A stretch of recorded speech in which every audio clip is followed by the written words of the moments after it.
Hoy les voy a contar una historia de una pajarita que se llama Marta. Marta se murió en 1914.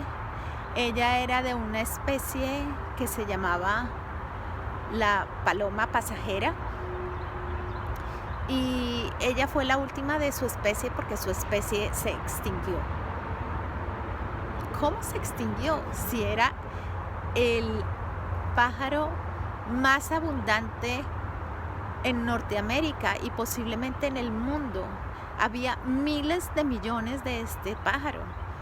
Dice la gente que cuando pasaban en bandadas oscurecían el sol y podían demorarse días cruzando el cielo. ¿Y cómo fue que se extinguió? Porque nadie pensó que se pudiera extinguir. Y ese es el problema. Cuando nosotros vamos a pajarear y vemos una tortolita, nosotros decimos, es una tortolita o es una paloma. Otra vez, porque las vemos tan comunes que no nos preocupamos por ellas. Pero posiblemente eso fue lo que pasó. Que Marta y su especie eran tan comunes y nadie pensó que se podían extinguir. Ellas tenían dos diferencias con las palomas que conocemos hoy, y es que ellas eran migratorias y ponían un solo huevo en cada nidada.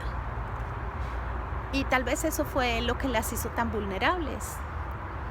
Primero, al migrar, pues corren peligro porque están pasando por distintas regiones donde pueden matarlas.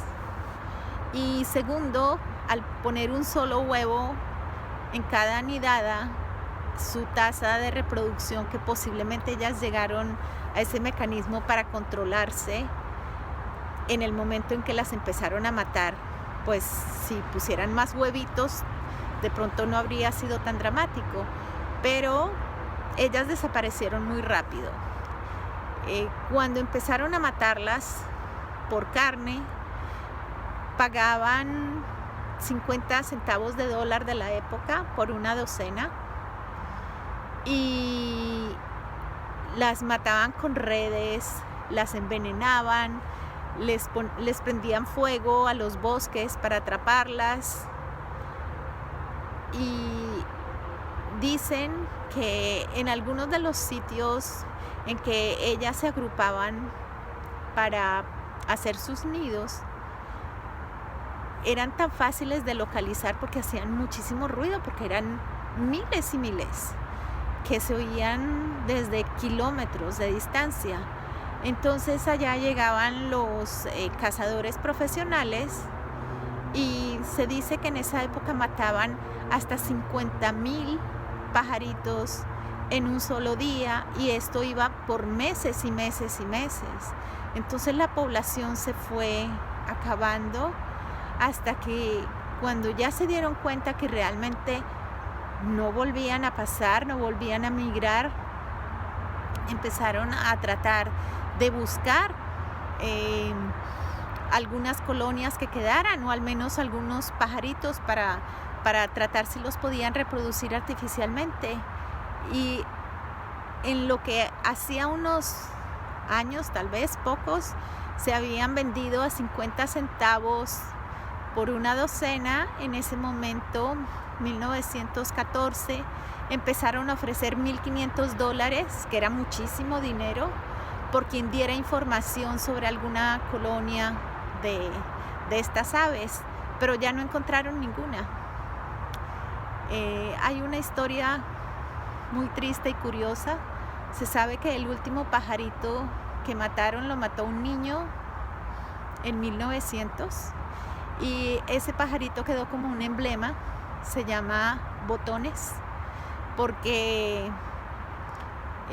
la señora que lo recogió lo embalsamó y le puso un par de botones en lugar de los ojos, por eso le dicen Botones. Y este pajarito es como el símbolo de la destrucción. Entonces, en este momento tenemos que reflexionar sobre esto, porque hay muchas aves que están en peligro. Yo les he contado que hace unas pocas décadas, algunas de las águilas y otras aves empezaron a disminuir drásticamente y no se sabía por qué. Y era por el uso indiscriminado del DDT, que se fumigaba por todas partes con DDT. Y lo que pasaba era que los huevos eran tan frágiles que cuando iban a ser empollados se rompía la cáscara. Y obviamente pues no nacían polluelos. Cuando se dieron cuenta, en algunos países prohibieron el DDT. Pero yo creo que en muchos países de Latinoamérica todavía se utiliza.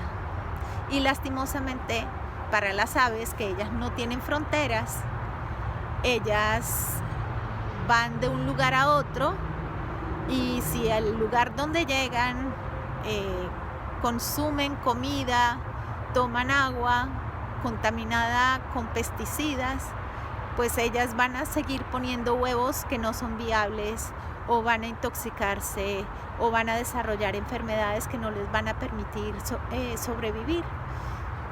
Todo esto se los digo porque es que son historias reales. En los años 60 había un pajarito migratorio del Canadá que iba hasta Venezuela y Colombia en los llanos, y él parece un gorrioncito. Y en unas pocas temporadas el pajarito disminuyó tan drásticamente que empezaron a investigar qué pasaba. Y era que este pajarito, aunque era muy abundante, cuando migraba, llegaba a los llanos donde se produce el arroz, y los granjeros estaban envenenando maíz, y ellos llegaban a unos lugares muy específicos. No es que migraran por varios países, no, ellos llegaban a esta zona, y obviamente en un par de temporadas la población decreció terriblemente, y en este momento está otra vez creciendo, porque lograron encontrar la forma de que los granjeros entendieran que el problema no era el pajarito, ¿sí? Entonces les dieron medidas para que ellos no los tuvieran que matar. Yo quería traer esta historia porque realmente es muy triste que nosotros estemos en esta situación en que nuestras aves están desapareciendo, en que están en peligro. Y aunque nosotros no podemos tomar decisiones muy drásticas, muy importantes, sí podemos ser conscientes de que muchas de las cosas que nosotros hacemos, de nuestras costumbres, de los productos que utilizamos, dañan el ambiente y causan daños que son irreparables. Hay cosas que podemos hacer, ya les he hablado del plástico, pero por ejemplo el aceite de cocina. Si nosotros depositamos el aceite de cocina en las tuberías, ese aceite va a centros donde o lo reciclan el agua o va directamente a los ríos. Y ustedes saben que el aceite y el agua no se mezclan. O sea que ese aceite está pasando directamente a contaminar los ríos. Y hay muchas otras cosas que nosotros ni siquiera pensamos que están haciendo un daño terrible. Entonces miremos cómo nosotros manejamos nuestras basuras, qué podemos eliminar de nuestras dietas, qué podemos cambiar, cómo podemos tratar de que lo que nosotros usamos no les dañe a ellas su medio ambiente. Entonces ahí los dejo con esta historia tan triste, pero que sea una reflexión para que sigamos trabajando por ellas.